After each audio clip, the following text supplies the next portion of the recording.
சேர்ந்த கேமிங் துறையின் பில்லியனியர் ஒருவர் அமெரிக்காவில் சரகசி முறையின் மூலம் 100க்கும் மேற்பட்ட குழந்தைகளுக்கு தந்தையாகியுள்ளதாக குற்றச்சாட்டு எழுந்துள்ளது.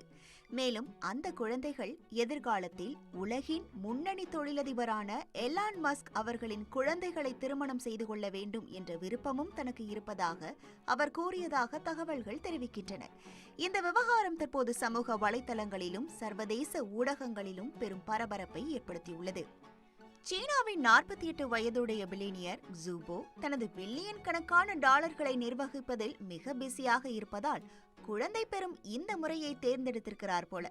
அவர் தனது சொந்த விந்தணுக்களை பயன்படுத்தி முட்டையுடன் இணைத்து கருவை உருவாக்குகிறார்.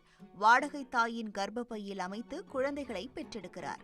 சீனாவில் சட்டவிரோதமாக உள்ள சரகசியை தவிர்த்து அமெரிக்காவின் லீகலாக இருக்கக்கூடிய சரகசி சட்டங்களை பயன்படுத்தி அமெரிக்காவில் வாடகை தாய் நிறுவர்களின் உதவியால் 100க்கும் மேற்பட்ட குழந்தைகளை பெற்றுள்ளார்.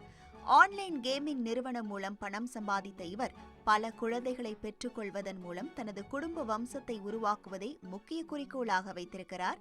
கியூசோ தனது கனவுகளை அடைய வாடகை தாய் மூலம் பெற்றெடுக்கும் குழந்தையில் சிலரை டெஸ்லா நிறுவனத்தின் தலைமை நிர்வாகி எலான் மஸ்கின் 14 குழந்தைகளுடன் திருமணம் செய்து பெரிய குடும்ப வம்சத்தை உருவாக்குவதாக கூறியுள்ளார்.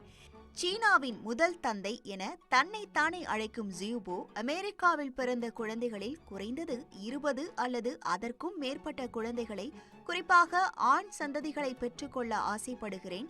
மேலும் அவர்களை தனது நிறுவனத்தின் கட்டுப்பாட்டை இறுதியில் கையாள முடியும் என கூறியுள்ளார். ஜியூபோவின் முன்னாள் காதலி அவர் 300 குழந்தைகள் வரை பெற்றதாக கூறியுள்ளார்.